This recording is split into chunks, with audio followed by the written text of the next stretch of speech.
Gloria in excelsis Deo.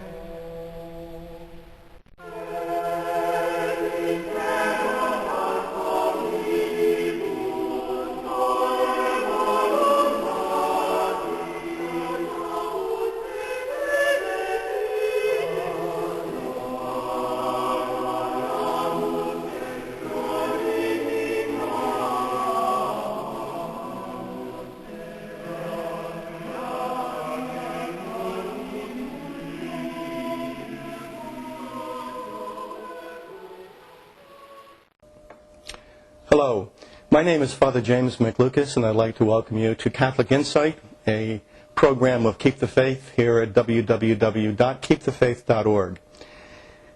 This edition of Catholic Insight, we're going to be discussing a matter which affects many Catholic students and parents at this time of the year, and that is that it's the end of an academic year, and there are many seniors who are preparing for college. And both parents and seniors are preparing to embark upon a very key transition in life. Today I am very fortunate to have as my guest a priest with much experience with college students and also one who is a very good friend, Father Vincent Young. Father, welcome. Thank you, Father. Father was a chaplain at Thomas Aquinas College in California for 10 years, and I have had 4 years, very much junior experience to Father, right? 4 years of experience as a chaplain at Christendom College in Front Royal, Virginia. And we thought that we'd like to offer you our perspectives, as limited, I suppose, as they are, because you can never talk about college life in a way that gets all the issues on the table, but the perspectives that we've acquired from our work with both college students and college parents. And I think, Father, that perhaps that as this program is being watched by parents and seniors, probably sometime in May or June of this year, 3 months before they start their college experience, especially the leaving home and all the preparations that have to take place. If you could speak individually to each incoming freshman to college, if you could speak with them, let's say 3 months before that they arrived, what's the one statement that you'd like to make to them? Or you can even give me 2 statements if you'd like. I can probably go for 4. Well, those are interesting questions, and hopefully they'll be helpful to the parents, particularly those who are sending children off for the first time to college and not already veterans, having 1 or 2 already in school, either close by or far away geographically. It's been 12 years since I was at the college, so things generally change over time. The sociological phenomenon that kids have to deal with change, and there are many other variables, but I think trying to be faithful to the concept that human nature does not change, it's always the same, some accidents may change, that I suppose if I reduced it down to just a few simple statements, I would say, 1, remember, keep the faith. No puns intended. Keep the faith. Keep all that you've received from your parents and your grandparents by way of standards, an ethic, if you will, a vision of responsibility, and all the things that probably they bucked against when they were at home or they were at school, based on whatever. And thirdly, I would think that perhaps they have to realize that they're going with a capacity to be molded and changed in a certain degree, have confidence in what they're committing themselves to, and know that by trial and error they're going to make some mistakes, but they can be fixed, they can be overcome, and they can be channeled so that it becomes a positive experience for them and helps to make them the success that hopefully, please God, they will become, both in the practical order and in the spiritual order. Do you think that they're surprised by themselves when they find themselves perhaps away from home for the first time? Do you think that they're surprised by themselves? Well, if I go just by my own experience, I would have to say yes. Okay. I surprised myself. After 12 years of Catholic education, having been, BMOC, big man on campus when I was a senior, I was senior yearbook editor, I was this, I was that, I was very involved in school. I was the eldest at home, and it was time to move on. It was time to see what was on the other side of that mountain. And went away longest distance away. My father used to say, "Why do you want to go so far away?" And I kept saying, "The further away from home, the better." I'm sure, but no one's out there saying that. No, of course not. You know, so instead of choosing a college, say, within 2 hours from home, I chose one 12 or more. And this was, of course, before the Eisenhower interstate system, so it was even more complex then. But in any case, it was a question of getting away because I wanted my independence. I wanted just to be able to spread my wings, as it were, as if I hadn't enough already. But once I got there, I was as homesick and as discouraged as any man can be. I wasn't just BMOC in a small Catholic high school of those years, small relatively. I found myself one of a huge number of over 2,000 students. And many of them were far more talented, capable, experienced, and whatnot, and mature than I was. So my whole world kind of collapsed, you know, and you go into a kind of, gee, the things at home are really swell. You know, when you start checking the calendar, when am I going home for Thanksgiving? When am I going home for this, that, or the other thing? So I think that everybody goes through that kind of disappointment, and that change of their expectations alters seriously when they go away for the first time, particularly if there's a big geography involved. I was lucky enough to be able to say that a car could get me to and from, but if you're going someplace by plane, you really should have a sense of the place you go to before you get there. You have to have a sense of what sacrifices are going to be involved once you are there based on this availability or that distance or this place is large, it's small, all the variables, so that they have at least some relative point of reference for what they're likely to meet in terms of pluses and minuses. You know, it's a very good point. It's almost as if students have to prove themselves all over again. You come in from senior year, you've had 4 years of high school, and you've had the opportunity to demonstrate your skills, and they're accepted and recognized. Right. And all of a sudden you arrive at a college, no one knows you, and I suppose you can basically make two major mistakes. You can come on like a bull in a china cabinet, as if, you know, do you know who I am? And of course that doesn't play very well on a new college campus. Or you become basically retiring wallflower, as if all of a sudden this new experience with new people forces you into a cocoon. All right? Both of those extremes are essentially not the way to go. So when you arrive at a college campus as freshmen, and don't be thinking in terms of, well, I've got to prove myself all over again. Just be yourself. Right. And your talents that emerged in high school, and probably, most certainly, new ones will emerge because you're maturing as well. And so just be yourself, and you'll find that there's nothing to prove. Your talents will be used and then some. You know, you mentioned before, different fears and anxieties. Again, in your experience, I'm sure that there are seniors now that they are just basically in the throes of joy of graduation and the distant expectation of embarking upon a new part of life. As they get closer, though, to the time of going away to school, what are some of the fears and anxieties that they're going to arrive at college with? Again, the list is as long as there are students, I'm sure.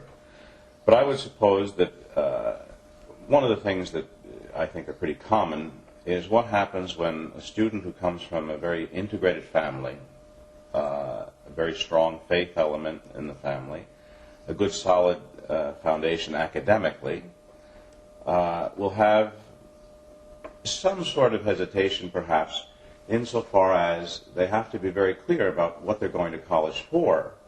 They have to be able to have enough of a dedication, enough of a confidence, enough of an overall sense of why education is important to them, so that they have a sense of discipline, they have capacity to deal with the new freedoms and independence that they have, which for many young people is going to be the first time around. That sense of commitment, I think, then brings them to a sense of the fullness of why they're there and what they hope to accomplish, and take it semester at a time, or trimester at a time, however the structure of the institution works. Because I think if you keep thinking, oh, this is for 4 years, or I'm not going to manage this because, how can I go to medical school? And there are many things that they have to deal with that they haven't even anticipated. Right. Right. The difficulty of the classes, the kinds of classes, the challenges of the classes, their peers, their classmates. So I think the things to look for are these issues, but also then to bolster themselves spiritually and socially because of a prudent and wise choice of friendships and their emotional commitment to the good. Well, the fears and anxieties problem is something, I suppose, that the one thing I would counsel students to remember is that your classmates coming in have the same fears and anxieties as you do. And I think that if you don't be afraid to, in the course of conversations over the course of the first couple of weeks, as you make new friends, one of the subjects I think that are good to clear the air is those fears and anxieties. And kind of laugh. I guess once everybody knows that everybody has the same fears and anxieties, you begin to laugh about them a little bit. That's right. It's a great democracy. Humor is the best cure for fear and anxiety. And because also fear and anxiety can discourage you. All right. It's almost like the great temptation is, and I've had students come to me after 3 or 4 days of the academic year and say, I don't think I'm ready for this because the fears and anxieties are getting to them. And that's when I usually begin to say, well, you're probably afraid of this, and you're probably anxious about that, and you're probably tense about this. And they say, well, how did you know that? Because I said, everybody else on that campus in freshman year have the same ones. They're going through it. So it's something to talk about and to work through that way. We mentioned before that one of the pitfalls that people have when they first come to campus and they want to basically to make their mark, to make sure that their talents are going to be appreciated. We said that there's pitfalls of basically going too far into a cocoon or being a bull in a china cabinet. We said avoid that. What are some other common pitfalls that are made very early on in freshman year, especially by incoming students? Well, I'm sure we can, again, come up with quite a list. Based on my own experience, now you and I were at very small colleges. Mm-hmm. I think both of them have since grown since our tenure with the schools. So now, they're, by today's standards, they're minuscule. Not even roughly 400 students. Just to round things out. Where most other schools these days are 4,000 or 14,000 or 40,000. The state university system in California, for example, some campuses are just that, 40,000 kids. So I think that the question of size of the school is going to make a very big difference. Some people feel that they need a small environment that's more familial, it's more intimate, it's more controllable. Others feel they need something, increasingly beyond that. And I think that is going to make a very big difference. But I think some of the pitfalls can be avoided by, a strong spiritual life, that is, one that is founded on the sacraments, because we're dealing with Catholic kids in Catholic homes here. I mean, certainly that's very necessary, the importance of the faith, particularly the sacraments. A personally committed regimen of prayer and devotion. Now, they don't have to be monks and nuns in a cloister. That's not what school is about. But they should make enough time in their day for simple prayer, hopefully the Holy Rosary, regular confession, and perhaps, I would say, encourage a little bit of spiritual reading, especially because in the academic world, if you don't have something that pulls you away for a little bit to reinforce and to refresh your mind, it can become a little more tedious, to say the least. But I would think those two are the principal things, the sacraments and one's individual prayer life. Then I think, too, a confidence in their use of time. They have to know how to adjust to a freedom that before was much narrowed by parental input, siblings, involvements with school activities. They may or may not have had jobs. But now there's a completely different form and rhythm to life. In high school, they went to school at least 5 days a week from 8 in the morning till 4 in the afternoon or whatever variable there is. Now they may have to go to class once or twice a day. They have to be secure in their study habits. They have to have the discipline to commit themselves and develop them if they're not there. They should have certainly enough confidence and an ability to juggle many things in a new circumstance. That is, if I'm working on or off campus, if I'm a work-study program, if I'm in some way free from those financial obligations, to make sure that I'm not dissipated by a false or incomplete use of time. The time should be for actual study, for a healthy recreational life, and lots of rest. I think one of the big pressures incoming freshmen put on themselves is success. I've got to prove it that I can do this. I have to get straight A's. I have to prepare for graduate school. All of these things kind of diminish their energies, and so I would certainly recommend make sure you get those Z's and you keep a good and steady diet so that you have the energy and the oomph to face not only the studies but the give and take of each and every responsible day by day. Because now you're maybe going to school on Saturdays, you may be having night classes. Mm-hmm. There are many things that they have to adjust to that require a lot of personal maturity.